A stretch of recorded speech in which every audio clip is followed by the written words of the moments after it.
Hello everybody, Andy here from Glass Half Dead, the best kill team channel on YouTube. Unless, of course, you are aware of literally any other kill team channel on YouTube. If you go to Warhammer Community, and you look right behind me here, right above me here, right above the dome, you click on this. Everybody, the miniature of the month, this month, is a Deathwatch guy. Which I'm going to say is for us, right? Like, we have a Deathwatch kill team. It's for us. I'm going to take it. It's called the Deathwatch Kill Team. Right. So this is good news, and I'm now going to use the rest of this video to lament and question about the efficacy of Deathwatch. Anyway, if you have a Warhammer store near you, go there on, I think it's the 6th of December onwards, and pick this up. Do note that sometimes they do this differently. Sometimes it will be this exact model. It will be in a sprue entirely of its own. That's what they've done recently. But sometimes it will just be you go along and they have several boxes of Deathwatch open and they say clip out the bits you need. They haven't done that for a while. And the only reason I say that might be what they're doing this time is because, unless I'm not seeing things, this is an identical model from the Deathwatch sprue. It is just the Disruptor model.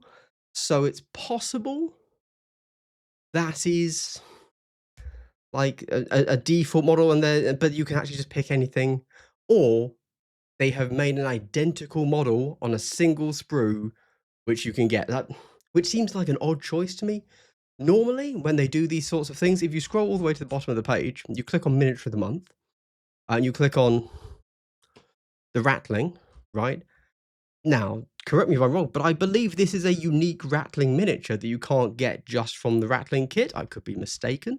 Are there any others? I believe that this is a unique, it looks incredibly similar to the other ones, but a unique Gormonger miniature. Likewise, that is a unique engineer model. So yeah, there you go. So the fact that they have shown an identical model with zero differences does imply, maybe, perhaps, that it will just be go along, pick up any model you want. And of course, if you have watched me that far, that's the end of that. There you go. I'm now going to talk and discuss about Deathwatch and the state that they're in for the next 6 minutes. But hey, if you are a user of my affiliate links, I would like to give you a big benefit, and that is a big double hello. Do consider checking out any of my affiliate links from Edmund Games, Wedding Games, or Red October Games in the UK, Northern Citadel in Canada, and Wargame Portal in the US. Gives me a kickback, costs you nothing extra. And hey, if you play Kill Team, we've got ways to transport your models or cool game aids as you're playing. All right, let's talk about Deathwatch. Guys, I've got a question. Please leave a comment because this is a genuine one for me. Normally I say leave a comment and I'm not going to read those comments. I'm going to be honest with you. That's not true. My patrons know the truth, but that's not true. Deathwatch. What do we actually think about their power level? In my mind, Deathwatch, as we've seen them, are a good team with elements of power creep that could be described. That's a whole separate conversation. But I think that they are actually not that oppressive. Don't get me wrong, they're good. I'm not saying I can beat them, but they are not stomping tournaments. They are not absolutely thrashing everybody. They may possibly be a gatekeeper to certain teams that otherwise would not be gatekept, and that is an issue. But what do you think? Genuine question. Is this me being in my own tiny, weird little meta where everybody's playing Marines and therefore nobody even thinks about, hey, how do Exaction Squad play into this? How to Battleclade beat Deathwatch? Nobody knows. The matchup's never happened, right? We don't know. We only look at the top, and because we're playing Deathwatch and other cool Marines, we're thinking, it's okay. They're clearly a little bit too strong, maybe, but 1 or 2 touches and we bring them back in line. Or do you think that Deathwatch are currently absolutely OP broken? Genuine question. Leave a comment. Also, like, give me reasons, give me specifics. I'm like, just saying, yeah, they're broken doesn't really help. I'm genuinely curious why. For me, Every time I play them, the big issue I have, because I'm generally playing other Marines, is I don't really have or other elites, sorry, is I don't really have access to anything that can deal reliably with the Aegis, right? I just can't deal with it. Uh, Obviously, I could use the Melter if I was running Nemclaw, but I generally don't run Nemclaw. I generally don't have access to much piercing. Really annoying, I can't lie. Which means he's a really tough model for me to deal with. However, I suppose one thing that could also be discussed is, why do they have so much auto healing? Right? Genuine question. I've said that too many times. I'm going to stop saying that. I apologize. But really, why do they auto heal every turn, basically guaranteed? And like, why not just start? Would the game not just be smoother if they just had 3 extra wounds? Right? Why aren't they just 19 wound models? What's the purpose? Does it add something to them? Is it absolutely critical for the wound threshold that they cannot be 19 wounds? Well, 19 wounds is too many. They cannot be 18 wounds. They have to be 15, because then, looking at the numbers, you can 86% kill them with a melter shot, and then you could guaranteed kill them with the next attack, and that's what they need to be. We cannot have them be 20% with a melter and then 2 attacks more. It's like, why? Does it add to the game? Do people like rolling that D3 more than just having a bigger health stat? In fairness, we then have Canoptech, who also heal everything, but have the 21 wound models there, so I don't know what that's about. And the respawn. Wonder why that's unbalanced. Okay. Yeah, I don't know. A lot of teams with auto healing is all I'm saying. Anyway, Deathwatch, they seem pretty okay to me. Am I crazy? Keeping in mind that if you go back 6 months, a year, I will be the number one person saying elites are OP, they all need to be nerfed, the game is broken fundamentally because of how elites are currently balanced. I've gotten past that, I've moved on, right? I've accepted that elites are how GW want the game to be balanced. So that's fine, that's cool, that's okay.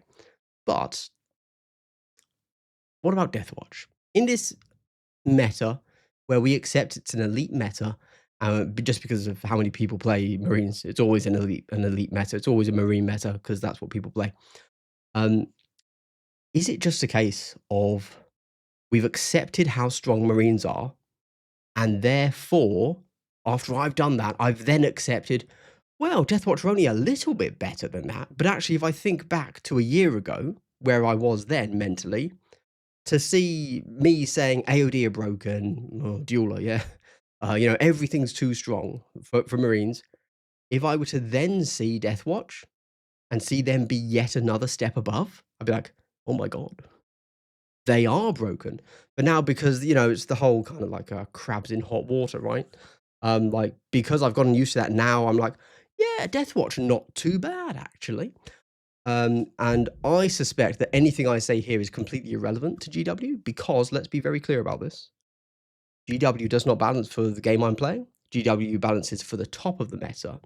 And so there are probably matchups, possibly, that Deathwatch 100% hard counter at the top of the tournament scene, hypothetically. Tell me if that's the case. Like, tell me what they hard counter more so than another team, right? And so you can't play anything apart from Deathwatch at a certain level, but then also Deathwatch aren't winning. So what's actually winning? And that's beating Deathwatch. So I don't know. I'm just very confused by the current talk surrounding Deathwatch. Of course, they've been completely overshadowed by the debacle that is Dead Silence and the absolutely, like, I would never insult playtesters genuinely. I would joke about insulting them, but I would not, to be clear, because they don't get paid. So, yeah. And every playtester I know is currently like a very good player of the current system. So whatever they're playing back then or now or whatever, like, they're doing it out of the goodness of their heart. They're just outright being exploited by Games Workshop. However, what happened with those two teams? Legit, I think that because they're such good players, and I'm not going to name any of them, but they're good players, you know them, and they are clearly just playing a game that I'm not playing, and I have because they're all good players, right?